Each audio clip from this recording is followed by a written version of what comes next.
Bom dia pessoal, sejam mais uma vez muito bem-vindos ao meu canal A Luz do Evangelho. Eu me chamo Gustavo Barros, se é a sua primeira vez aqui, seja muito bem-vindo. Se você já está acompanhando os nossos vídeos, eu te agradeço mais uma vez por ter clicado nesse vídeo. Hoje nós vamos dar continuidade à série de Apocalipse. Vamos para o terceiro vídeo, para a terceira parte da mensagem das 7 igrejas do Apocalipse. Se você ainda não viu os 2 primeiros vídeos, nós falamos da mensagem de Jesus, que foi dada ao apóstolo João. Começamos a introdução ao livro de Apocalipse, falamos das 5 primeiras igrejas. E hoje, nesse vídeo, vamos terminar essa mensagem das 7 igrejas do Apocalipse, falando das últimas 2 igrejas. A igreja de Filadélfia e a igreja de Laodiceia, tá certo? Então fica comigo até o final desse vídeo, porque as 2 igrejas que nós vamos falar hoje, tanto a de Filadélfia quanto a de Laodiceia, elas são igrejas que correspondem ao nosso período, são contemporâneas ao período em que estamos vivendo atualmente. Então são 2 mensagens muito poderosas que eu tenho certeza que você vai gostar. Vamos lá!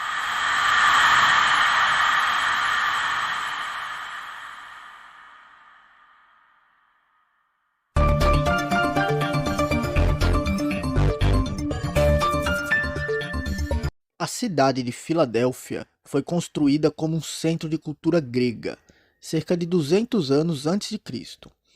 Apesar da forte influência grega, ela tinha uma grande população judaica.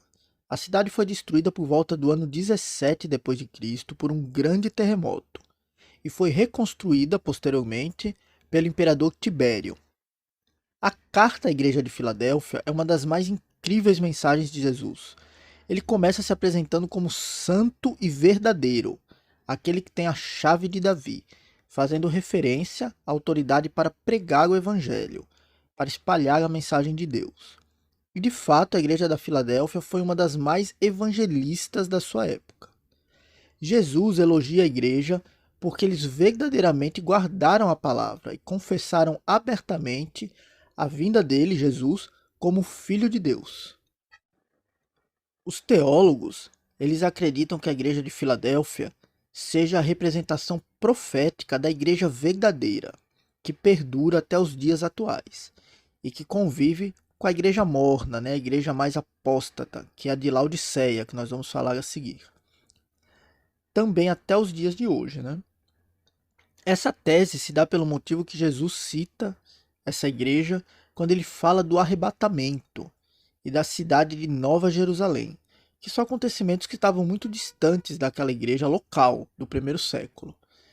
Jesus não faz nenhuma condenação à igreja de Filadélfia, mostrando que eles eram irrepreensíveis diante do Senhor, e promete a essa igreja que fará com que seus inimigos caiam a seus pés, reconhecendo que Deus é a favor daqueles que o amam e são fiéis, e faz uma das promessas mais extraordinárias da Bíblia.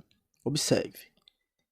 Como guardaste a palavra da minha perseverança, também eu te guardarei da hora da tentação, que há de vir sobre todo o mundo, para tentar os que habitam na terra.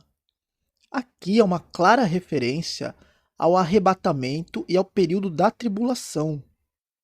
Jesus diz que ele guardará a igreja fiel, verdadeira, da hora da tribulação. Ou seja, ele indica aqui que o arrebatamento acontecerá antes da tribulação, porque ele está guardando a igreja da hora e não na hora da tribulação.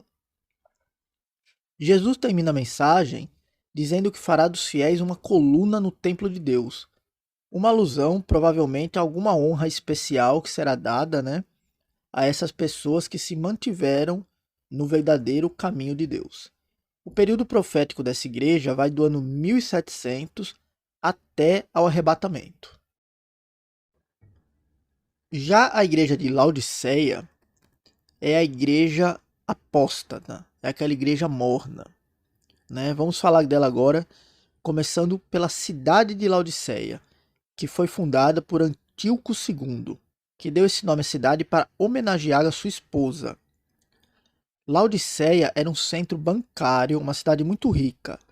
Lá existia uma escola de medicina muito avançada, além de fábrica de tecidos. Jesus se apresenta como o Amém. A palavra Amém no grego significa verdade.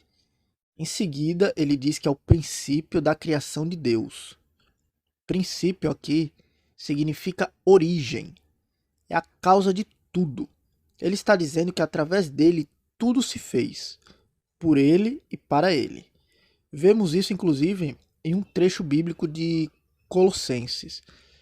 Colossenses 1,16 diz o seguinte: porque nele foram criadas todas as coisas que há nos céus e na terra, visíveis e invisíveis, sejam tronos, sejam dominações, sejam principados, sejam potestades.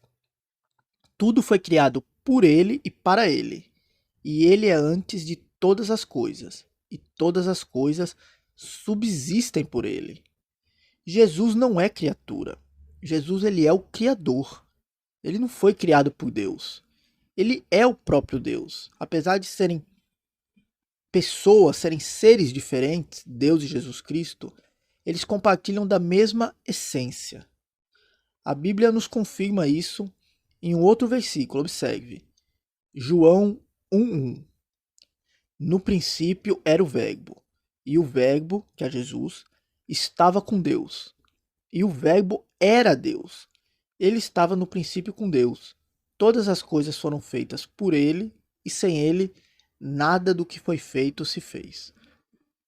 Em João 1,14, ele continua: e o Verbo se fez carne, e habitou entre nós. E vimos a sua glória como a glória do unigênito do Pai, cheio de graça e de verdade. Jesus, ele não faz nenhum elogio à igreja de Laodiceia, mas faz muitas críticas, o que mostra que essa igreja não o agradava, devido às suas más obras. O Senhor fala que as obras dessa igreja são mornas, pois mistura as obras de Cristo com as coisas desse mundo, relativizando a mensagem do Evangelho, adaptando a palavra de Deus às coisas mundanas, e isso lhe causa repulsa. Nós não podemos escolher os trechos bíblicos que nos interessam, aqueles que se adaptam ao nosso estilo de vida. Temos que obedecer inteiramente à palavra de Deus. Somos nós que precisamos nos adaptar aos mandamentos do Senhor. A Bíblia nos diz que quem é amigo do mundo não pode ser amigo de Deus. Jesus os repreende ainda por eles depositarem a sua confiança nos bens que possuem. Essa igreja é a representação profética da igreja que está afastada de Deus, sem fé verdadeira, mas mais entregue ao mundo do que a Cristo. É a igreja apóstata que perdura até os dias de hoje. O período profético da igreja de Laodiceia, ela vai de 1900 até os dias atuais, convivendo com a igreja de Filadélfia, que é a igreja fiel e verdadeira. Jesus Cristo termina a mensagem com mais uma promessa maravilhosa a todos aqueles que se arrependerem e voltarem para o verdadeiro caminho do Evangelho, prometendo que baterá à nossa porta e nos levará para cearmos com ele. Promete ainda que nos colocará sobre tronos no céu. Essas promessas fazem uma clara referência também ao arrebatamento da igreja e às bodas do Cordeiro, que durarão os mesmos 7 anos da tribulação. Também fala do governo no milênio. Tudo isso nós veremos nos vídeos mais adiante, sobre o livro de Apocalipse. Bem, eu espero que vocês tenham gostado dessa série sobre as 7 igrejas do Apocalipse. Eu agradeço a presença de todos vocês aqui, mas não percam os próximos episódios, porque nós vamos continuar falando de todos os acontecimentos sobre o livro de Apocalipse. Tá certo? Fique comigo, acompanhe os vídeos, porque tem muita mensagem ainda importante, muita mensagem poderosa, profética, que tem uma relação direta com os nossos dias, com os acontecimentos que estão ocorrendo na atualidade. Vai ser uma série fantástica, explicando desde as 7 igrejas, que nós começamos agora, até a volta de Jesus Cristo. Não perca os próximos episódios, tá certo? Eu agradeço a participação de todos vocês. Deixe o seu comentário, compartilhem o vídeo, deixe a sua curtida para ajudar o canal. Meu muito obrigado e que Deus abençoe a todos vocês grandemente. Até o próximo vídeo.